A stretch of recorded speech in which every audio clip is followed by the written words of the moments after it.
Do you live do you live in love or in fear of hell? Do you live in love or in fear of hell?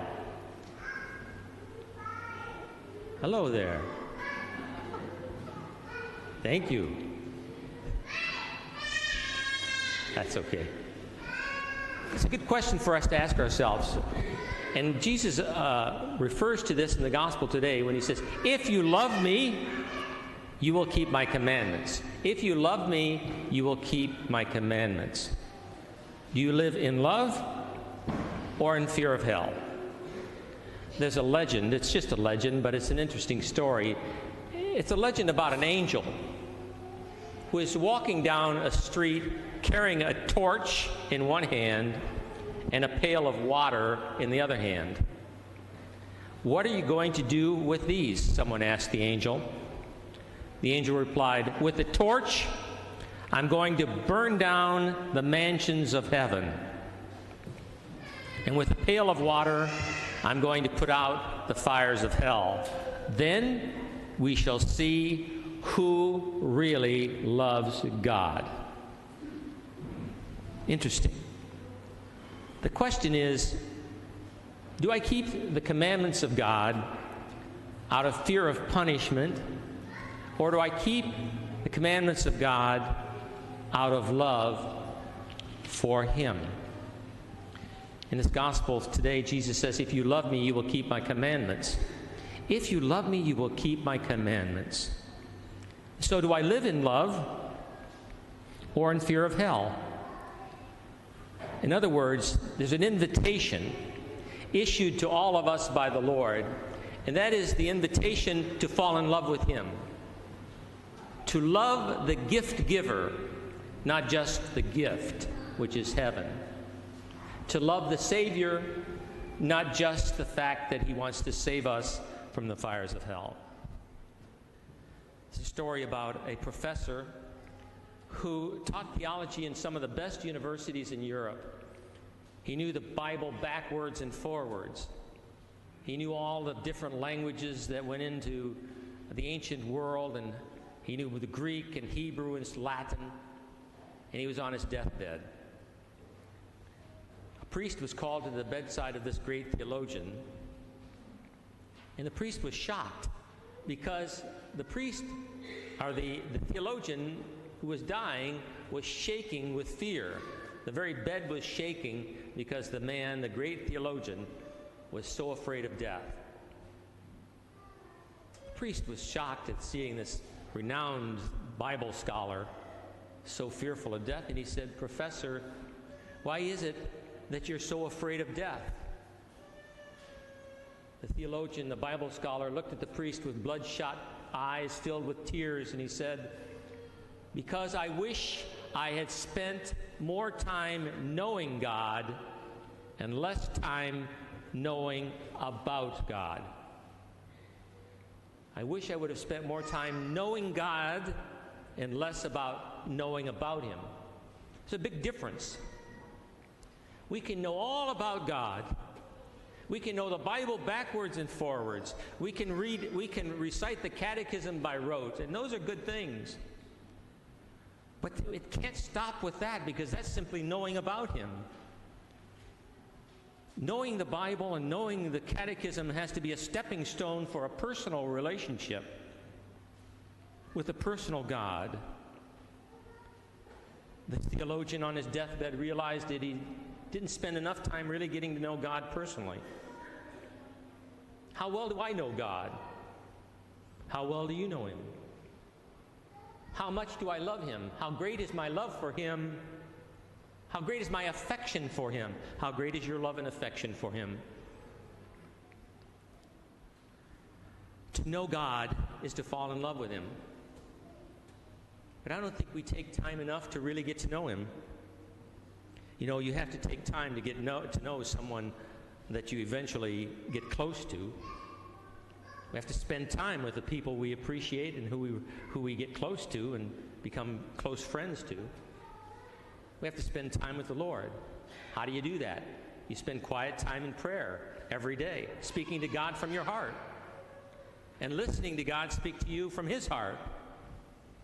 Because this relationship with God has to be a heart-to-heart relationship. And when we do that, and when we begin to share our lives with the Lord, and when we begin to listen with Him, to Him, speak to us in our hearts, we recognize how I can't get through this life without Him. I can't handle my life without the help of God. Christ has to steer my life. I remember traveling to England a number of times, and I traveled by car around the country with a friend of mine. And as you know, the steering wheel's on the opposite side. And if you don't think that's hard to negotiate by driving on the opposite side of the street and the steering wheel, I got news for you. But what I came to realize that is I realized how deficient I am in doing that, and that I had to let a more experienced driver drive that car. Somebody who's more experienced, more agile, more adept at driving on the wrong side of the street. When I tried it, I crashed the curb. When a more experienced driver drove, he was able to navigate better. That's what the Christian life is all about. Knowing that I need a more experienced driver at the steering wheel of my life.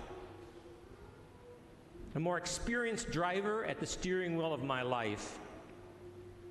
To ask the Lord every day, Lord, these are the things I'm facing today.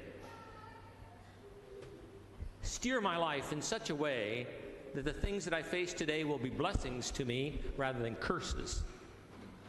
That the things I face today may be blessings to others and not curses to others.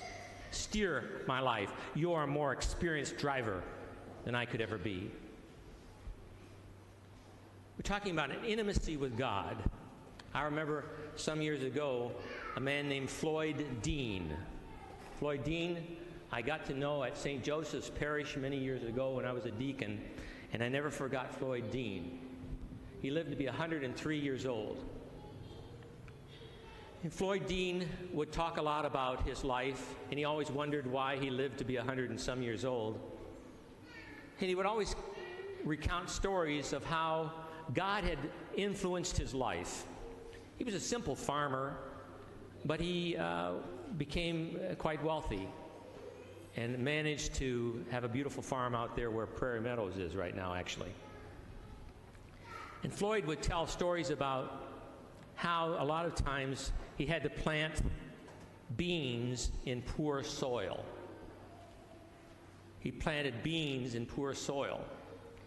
And his neighbors would wonder how it is that he expected to get good beans from poor soil. And Floyd would look to them and simply say, and this was Floyd telling me, he said, I turned to them and simply would say, my partner will help me. My partner will help me. Who's your partner? God. And that's a pretty good partner to have. And Floyd managed to be very successful because he would attribute his success to the fact that he had taken God as his partner, relying on Him, trusting in God, reporting to God every day, asking God to have a more and more important part in the decisions that he would make every day, and it bore much fruit. God knows how to bring good fruit out of poor soil if we trust in Him. Stories about a guy who thought he knew it all about faith, and he was sitting on a beautiful sunny day below a walnut tree, sitting amidst a pumpkin patch. And he was contemplating the beauty of nature and enjoying the beautiful tree with the walnuts on it, and looking down at the pumpkin patch and these beautiful pumpkins. And the man looked up at the walnut tree and looked down at the pumpkin patch, and he would say, you know, God is not so smart. He said, if God were smart, he said, He would put the walnuts, the little walnuts, on the small vines down below and put the pumpkins, those big old pumpkins, on the big old tree up above. God is not so smart. And feeling good about himself, suddenly a walnut dropped and hit him right in the forehead. And he said, "You know, God ain't so dumb after all." God ain't so dumb after all. He's a more experienced driver. He created this universe. He knows what's around the corner. He knows what tomorrow will bring for you and for me. He knows what will come a week from now, a month from now, a year from now. And if we're smart, we'll report to him each day and ask him to guide us into the future, steer us into the future, so that our future may be filled with blessings and not curses. Why do I obey the commandments? Out of love for God or out of fear of punishment? God doesn't want us to be fearful of him.